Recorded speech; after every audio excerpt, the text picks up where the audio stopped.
Hay cosas que solo se comprenden cuando se vive en primera persona. En este espacio, quienes convivimos con la miastenia tendremos voz propia para contar nuestras historias, visibilizar la enfermedad y compartir lo que significa vivir con ella cada día. Hola, mi nombre es Mamen Gil y esto es En Primera Persona, un podcast sobre miastenia que nace de la colaboración entre AMES, Asociación Miastenia de España, y Alexion.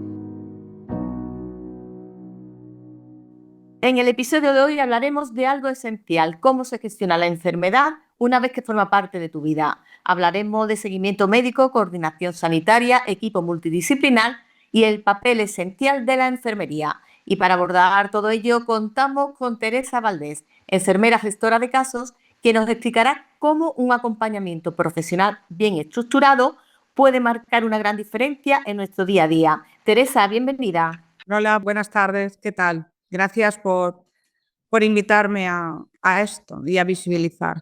Gracias a ti, Teresa, por acompañarnos. Para comenzar, ¿podrías contarnos en qué consiste tu labor como enfermera gestora de casos y qué implica en el contexto de una enfermedad como la miastenia? Pues la verdad, la función principal consiste en ser el puente entre el neurólogo y el paciente, consiste en la coordinación y la gestión del cuidado, y mi función principal es asegurarme que el paciente recibe una atención integral, de calidad, trabajando en colaboración con el resto del equipo multidisciplinar, ¿vale? Realizando una evaluación integral con una planificación de cuidados, coordinando los servicios que van a trabajar con el paciente, educando al paciente sobre su enfermedad, pero también a la familia en el cuidado del paciente, cuidando de que los pacientes sean capaces de recibir los recursos que necesitan, gestionando la crisis y coordinando el alta hospitalaria para cuando se llega a primaria. En resumen, una enfermera gestora de casos juega un papel esencial en la gestión efectiva del cuidado del paciente, trabajando para mejorar la calidad de vida y optimizar los resultados de salud. Y desde ese diagnóstico a lo largo de todo el recorrido que tiene la enfermedad, ¿qué papel juegas en el acompañamiento de las personas con miastenia? Pues realmente el papel que juego no es ni más ni menos que el de acompañar, el de estar detrás, ¿no? En el primer momento del diagnóstico, en el apoyo emocional, del principio de qué me está pasando a mí, qué me acaban de decir, ¿no? En educar para la salud, en enseñarle al paciente dónde está ahora, qué cosas va a necesitar aprender para gestionar bien su enfermedad y gestionar su salud, en coordinar con el equipo médico los diferentes especialistas que van a necesitar, el fisioterapeuta, el terapeuta ocupacional, el neumólogo, ¿vale? Durante el tratamiento, en la elaboración de un plan de cuidados individualizado, en el seguimiento del tratamiento, en la adherencia terapéutica a los diferentes fármacos que tiene que tomar el paciente, y sobre todo en la prevención de las crisis diasténicas, en aconsejar cómo el estrés, el calor, la fatiga puede ser capaz de desencadenar una crisis miasténica. En cuanto a la familia y al entorno social, porque cuando una paciente pasa a ser de persona sana a paciente enferma, enferma todo el grupo social, todo el grupo familiar que la acompaña, ¿no? En ser el soporte para el cuidador, tratando de que el cuidador sepa qué significa ser un paciente con miastenia y qué repercusiones puede tener en el día a día de la casa, del acompañamiento al familiar, ¿vale? En ayudar en la gestión de los recursos, qué se va a necesitar ahora, cómo tenemos afrontar una discapacidad en el caso de que se necesitara, y luego, una vez que se puede llegar a una fase de un avance muy grande de la enfermedad, llegar a la necesidad de unos cuidados paliativos, dejar una planificación anticipada de lo que yo quiero, cómo quiero ser cuidado, y quiero que se me respete, pues que no se me haga nada extraordinario, o al revés, que llegar a tener pues una ventilación mecánica o comer a través de un dispositivo astroduodenal o lo que haga falta. Y para un correcto abordaje de la miastenia, ¿qué profesionales consideras que deberían involucrarse en el seguimiento de la patología? Pues mira, es una patología que requiere un abordaje interdisciplinar, ¿vale? Requiere la participación coordinada de muchos profesionales de la salud. Te puedo presentar alguno, el principal y el que diagnostica es el neurólogo, ¿no? Que lleva todo el peso del tratamiento, ajusta la medicación inmunosupresora y la sintomática, va evaluando la progresión y las complicaciones neuromusculares. Luego está la enfermera gestora, que actuamos, como te digo, de pivote, por donde coordinamos el plan integral, facilitando ayuda, apoyo emocional, seguimiento y siendo la comunicación entre profesionales y pacientes. Está el psicólogo, ¿no? La necesidad del psicólogo para apoyar el afrontamiento del diagnóstico, para conseguir una buena adaptación funcional y emocional, tratando de prevenir la depresión, la ansiedad, la fatiga emocional. El fisioterapeuta, que no lo pensamos mucho, pero es importante diseñar programas para mejorar la fuerza muscular, evitar contracturas, ayudar a conservar la movilidad y la funcionalidad, sobre todo en el tiempo en el que estoy más tiempo ingresada, más tiempo inmóvil en una cama de hospital donde después moverme cuesta mucho. El logopeda, que será el terapeuta encargado del habla y la deglución, que interviene en los problemas de disartria, problemas de habla, disfagia, problemas para tragar, o en esa voz débil, nasal que se produce, que hace muy difícil llegar a entendernos. Trabajar la seguridad en la deglución y en la comunicación es fundamental, porque uno de los grandes problemas que podemos tener son las complicaciones respiratorias. Si tengo un problema con la disfagia, probablemente tenga un problema con alguna infección pulmonar y vayamos a tener alguna que otra complicación infecciosa. Y luego el logopeda va a ayudar a saber trabajar con el diafragma y eso nos puede ayudar mucho en el caso de una crisis miasténica. El nutricionista, el endocrino, que va a evaluar el estado nutricional y va a adaptar las dietas según los problemas de deglución que pueden presentarse o los requerimientos inmunológicos. Pensemos que es una enfermedad donde la inmunología está muy afectada. No nos olvidemos del trabajador social, que va a ayudar a gestionar recursos sociosanitarios, ayudas técnicas y apoyo a la familia y adaptaciones del entorno o accesos a la dependencia. Luego está el farmacéutico, del que siempre nos olvidamos. El farmacéutico prepara y dosifica de forma adecuada la medicación que el paciente va a necesitar. Educa sobre los efectos secundarios de los inmunosupresores y de los anticolinérgicos. Y luego, en la continuidad de cuidados en el día a día en la comunidad, está el médico de atención primaria y la enfermera referente o, si tenemos suerte, la enfermera gestora de casos en ese centro de salud. ¿Y cómo se puede hacer para que la coordinación entre todos esos profesionales sea perfecta?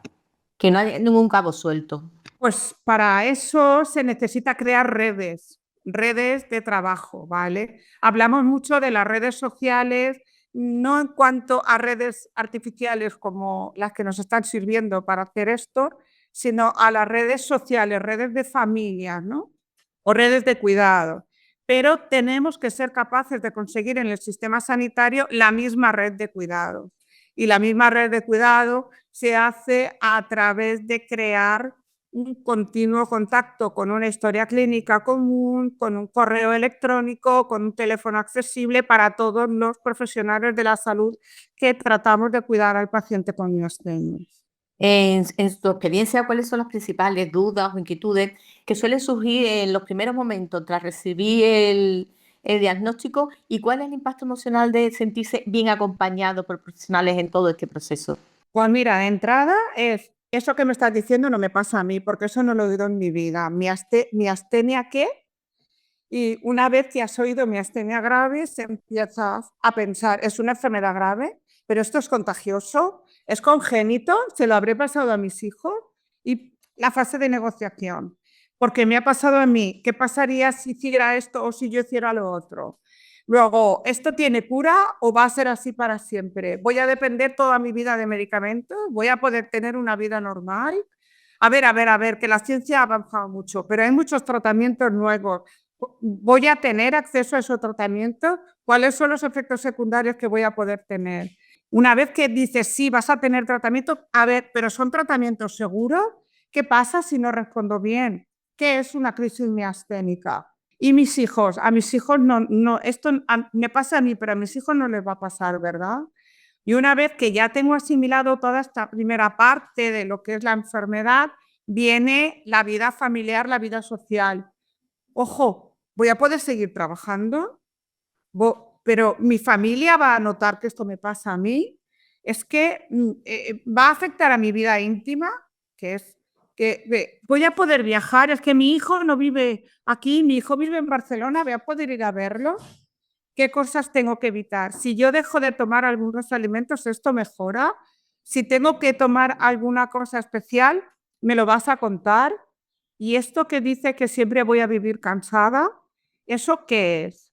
Y hay días que estoy mejor, pero cuando hace mucho calor me pongo fatal. Pues evitar el cansancio, el estrés y sobre todo dónde puedo acudir si tengo una crisis de urgencia.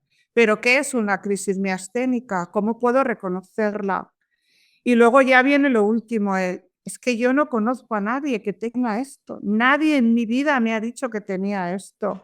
Presentarle a las asociaciones, hablar con otras personas que viven lo mismo, hace posible que un paciente que no conocía un nombre de una enfermedad pueda llegar a vivir una vida plena, consciente de que tiene un grave problema de salud, pero que no es un problema neurodegenerativo, es decir, es una enfermedad crónica que hoy por hoy se puede estabilizar y se puede llevar a tener una vida plena. ¿Qué va a crear incertidumbre? Claro que sí, toda enfermedad crónica crea incertidumbre, pero si tienen detrás el apoyo de un teléfono, un correo electrónico, una persona a quien acudir ante una duda, les va a crear sensación de tranquilidad, sensación de serenidad, sensación de capacidad de autocuidado. ¿Y qué estrategia o herramienta recomiendas para que los pacientes puedan llevar una gestión más autónoma y efectiva de su enfermedad? Yo diría que lo primero, ser conocedores de las limitaciones que tengo e ir adaptando mi vida y mi forma de vivir a lo que significa ser un paciente con miastenia gravis. Conocer que tengo que respetar mis tiempos de descanso, mis tiempos de trabajo, mis tiempos de descanso, planificar mi vida desde el punto de vista de mis necesidades. En ese sentido, diría que el paciente con miastenia tiene que aprender a ser una persona egoísta en el autocuidado. ¿Por qué? Pues porque cambiar el rol de ser paciente a ser paciente activo, a ser persona con problema de salud y no persona enferma, cuesta, y vivir con una enfermedad crónica significa pasar de ser un paciente, una persona enferma, a ser una persona con problemas de salud. Vivirlo desde la salud no es lo mismo que vivirlo desde la enfermedad. Adecuar tu capacidad de funcionalidad a las necesidades del día a día de la miastenia, creo que es la base para tener una vida completa. ¿Y qué importancia tienen el seguimiento y la continuidad asistencial en una enfermedad como la miastenia? La enfermera gestora, te refieres, ¿no? Sí, la importancia, tanto, bueno, la enfermera gestora que se encarga de este seguimiento y la importancia también para el paciente de contar con ese seguimiento, porque estamos Vale, viendo sí, sí, el sí, papel sí. fundamental que jugáis las enfermeras gestores de casos, A pero ver, no está instalado en todos los hospitales, por no, ejemplo. efectivamente, efectivamente. La importancia de tener una enfermera gestora de casos marca una diferencia entre sentirse paciente enfermo o sentirse personas con problemas de salud, ¿vale? Tener una visión de salud, de autocuidado o sentirse una persona dependiente siempre de un sistema sanitario. Tener una enfermera gestora de casos es tener un colchón detrás que te ayuda en tu día a día a resolver dudas, a poder manejar. Por ejemplo, yo he tenido el caso de un paciente que está llevado en miastenia gravis en mi hospital, pero en el resto de patologías sobrevenidas que tiene en otro hospital, ¿no? Y me ha mandado un correo diciéndome, hemos estado en la consulta de y nos han dicho esto y esto. Teresa, sería bueno que la doctora tuviera conocimiento por si hay alguna implicación entre la medicación que tomo para la miastenia y lo que puedo tomar para lo que me ha surgido ahora.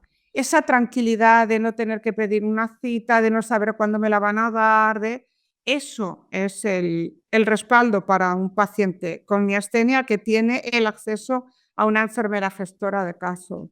Saber que el sistema de salud no está todo unido, que el médico de atención primaria está a lo mejor a kilómetros del hospital de referencia, ¿no? Saber que hay un nexo de unión y que en un momento determinado el médico de atención primaria tiene una persona a quien acudir para solventar una duda que puede surgirle sobre el paciente y viceversa para el paciente para conseguir la información para llegar al médico de atención primaria. Eso para mí es ser, cuando estás en la cuerda floja y te dan una pértiga, la enfermera supone la pértiga, ¿no? Porque la cuerda floja es lo tuyo. Pues yo sería la pértiga que ayuda a cruzar el camino por el cable de la cuerda floja. Y por último, Teresa, si tuvieras que destacar un mensaje clave para quienes están aprendiendo a convivir con la miastenia, ¿cuál sería? Pues yo creo que lo más importante es saber que tengo una enfermedad que no es neurodegenerativa, ¿vale? Que es dura porque no me va a permitir tener mi vida como la tenía antes, ¿vale? Pero es una enfermedad que me va a permitir tener una vida plena si voy poco a poco asimilando y cambiando mi estructura de pensamiento y mi organización de vida. Si soy capaz de gestionar mis tiempos de descanso, si soy capaz de parar y mirarme para saber cómo estoy, si aprendo que la vida es bonita hoy y que proyectar mi vida solo en el mañana no es suficiente, que cada momento que paso conmigo, con mi vida hoy, es el mejor momento de mi vida y planificar el carpe diem, que bueno, todos vivimos un poco corriendo siempre, pero realmente el paciente con miastenia tiene que aprender a vivir en el carpe diem, porque es realmente lo que le va a facilitar de verdad, le va a facilitar el ser feliz. Y que con los cuidados adecuados de un equipo multidisciplinar se puede ganar la batalla y conseguir una vida plena. Hoy hemos aprendido el papel fundamental que juegan las enfermeras gestoras de caso en enfermedades, en este caso como la miastenia. Son el puente entre el neurólogo y los pacientes, aseguran que el paciente reciba una atención integral y educan también en la enfermedad tanto al paciente como a los cuidadores. Sin embargo, no todos los hospitales cuentan con este importante servicio. Teresa, muchísimas gracias por estar con nosotros y por compartir cómo un acompañamiento profesional bien organizado facilita la vida de las personas con miastenia. Yo diría que gracias a vosotros por contar conmigo y visualizar la necesidad de una enfermera gestora en el manejo de una enfermedad tan difícil de llevar si no se siente uno acompañado. Gracias. Y a todos y a todas las que nos escucháis, gracias por vuestro tiempo y confianza. En el siguiente episodio conversaremos con Godofredo Álvarez, abogado especialista en Derecho de la Seguridad Social, sobre los derechos legales y administrativos a los que pueden acogerse las personas diagnosticadas con miastenia. Mientras tanto, podemos seguir en contacto a través de nuestras redes sociales, @AmesMiastenia, tanto en Instagram como en X, Asociación Miastenia de España, AMES en YouTube o desde la web de amesmiastenia.ong. Y recordad, dar voz a la miastenia es construir su futuro. Hasta la próxima.